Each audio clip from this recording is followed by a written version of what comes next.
Hello everyone, myself Forum Makwana, Assistant Professor of EC Department at LJ Institute of Engineering and Technology. Welcome to the session of Digital System Design.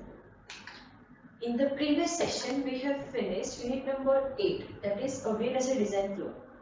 In today's session, we are going to start unit number 9, that is A to D converter and D to A converter. This is the last unit of Digital System Design. Now, what do you mean by A to D converter? A stands for analog, D stands for digital. Analog to digital converter and digital to analog converter. We will see different types of A to D and D to A converter in the unit number 9. So, in today's session, we will see the basic introduction of ADC, what are the types of ADC, and how to select the ADC and what are the applications of analog to digital converter. ADC stands for analog to digital converter. Now first, before starting the introduction of ADC, we will see why this ADC is important, how does it works, and the basic definition of analog to digital converter. Now, first we will see what is ADC. So the ADC means analog to digital converter, that is an electronic circuit or a device that converts the analog, or we can say the continuous analog input signal to the discrete digital signal. Alright, so it is basically a conversion of analog, or you can say continuous signal into a discrete signal, right? So, what it contains? Analog stands for the real world signal that contains a noise which is continuous in time. By what is it? What do you mean by digital signal? It is discrete in time as well as in value. Right? It can have either a 0 or 1. Right? That means for a specific instant of time, it has a specific value, whether it is 0 or 1 in digital, right? And in continuous, it has different values for a specific interval of time, right? The best example of analog signal is our sine wave. That means at each and every instant, it has a specific value, right? For positive as well as for the negative amplitude. This is the example of analog signal that has a continuous in time as well as in the value, right? And this is a digital signal which has a discrete nature in time as well as in the value. So this horizontal axis is for the time, vertical axis is for the value, right? Now, why this ADC is important? As all the microcontrollers stores the information using a digital logic. That means they are going to compress that information into a digital form. Why? Because we are able to efficiently store this digital signal, right? Apart from that, the medium for storing this digital data is more robust, right? Third, the data transfer in the form of digital signal is more efficient because we are able to store the digital data, right? Fourth, the digital data can be easily reproducible. Fifth, it provides a link between a real world signal and the data storage. We are not able to store the analog data, but we can store the digital data, right? With efficiency. Now, how this analog to digital converter works? There are two stages. First one is sampling Second one is quantizing and encoding. Now, if you want to achieve the sampling, there are two different circuits. There are two different ways. First one is using sample and hold circuit. Second one is aliasing. And for quantizing and encoding, we need to understand what do you mean by resolution, right? Now, as it is analog to digital converter, this ADC has the input. This is called the analog input, and it has a digital output. That means output in the form of bits, right? Bit D0, bit D1, and bit D2. Alright? So this is the block diagram, basic block diagram of analog to digital converter. Input is analog, output is digital. That's why it is called analog to digital converter. We will see all this stage one by one. First, we are focusing on the sampling. Now, what do you mean by sampling?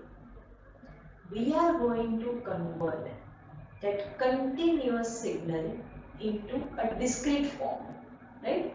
Through one circuit. That circuit is known as the sampling and hold circuit. Now, how this sampling and hold circuit works? But before that, we need to understand in that circuit which components that we are going to use.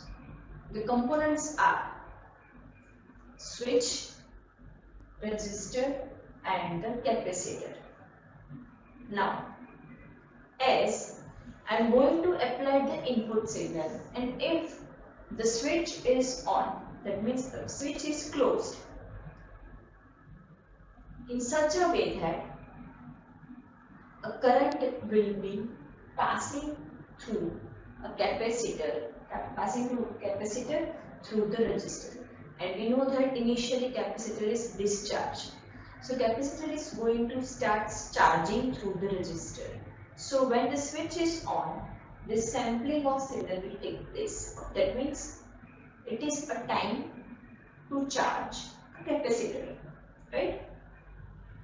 And when I am going to off this switch, or I can say if I am going to open this switch, the voltage stored in the capacitor is going to be cooled for some time, because as the capacitor is fully charged, it will not discharge instantly.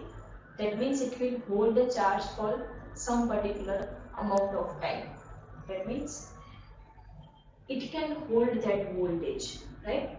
That's why it is called, at the time of charging, sampling is done, and at the time of, as the switch is going to be off, it will hold that particular voltage. That's why it is called the sample and hold circuit. Alright, this is the response of sample and hold circuit. Initially capacitor was not charged, and as I am going to close the switch, capacitor will start charging. Practically it will take some time, but ideally it won't charge instantly. So I can say if I am going to convert this continuous signal into a discrete one, we are going to use a sampling. But when we are going to do a sampling of any signal, we need to follow a Nyquist criterion, in which the sampling frequency should be greater than twice of our modulating frequency. That means we need to take this equation of Nyquist criterion to do a sampling of our signal, right? Now what is aliasing? As from this diagram, we can see there are two different signals. One, that the orange one, that is having the high frequency, and a blue one, this blue one, is having a low frequency. So when this high frequency and the low frequency samples are indistinguishable, this result will cause the improper conversion of input signal. Why? When we are not going to follow this Nyquist criterion. But this aliasing is also present if we are strictly following this Nyquist criterion. The Nyquist criterion is Fs, that is a sampling frequency must be greater than twice of Fmax. Fmax means my maximum frequency, right? So this aliasing will occur, means we are not able to identify or indistinguish. We are not able to distinguish the high frequency and the low frequency samples, right? So how to prevent this aliasing error? The reason is we need to simply use a low pass filter, or you can say anti-aliasing filter, to remove this aliasing effect. Okay. Now, what is quantizing and encoding? We are doing the approximation of the continuous range of values and we are replacing it with the binary number. But when we are doing this approximation, error will be introduced between the input voltage and the output binary representation. So how this error is going to be identified? This error is going to be identified based on the resolution of the ADC. Right? So if we are going to approximate this continuous range of my values into a specific decibel number, specific binary number, if the resolution is high, the error will be minimum. The resolution is low, error will be maximum, right? Now what are the types of A to D converter? There are total 4 types. First is flash A to D converter, successive approximation A to D converter, reverse flow, and the delta sigma A to D converter. Now, out of these 4, successive approximation is the most efficient. How? We will see one by one briefly the types of A to D converter. First, we are focusing on the flash A to D converter. What are the pros and cons of flash A to D converter? Pros are, it is fastest. That means it will produce the digital signal in terms of nanosecond. It is the simplest operational theory, but the speed is only limited by the gates and the comparator that we are going to use. Now what are the cons? Each additional bits of resolution requires the twice number of comparators. As comparators are going to be increased, the cost of flash A to D converter is also going to be increased. But it will also produce a glitch, that means one spike into the output signal, right?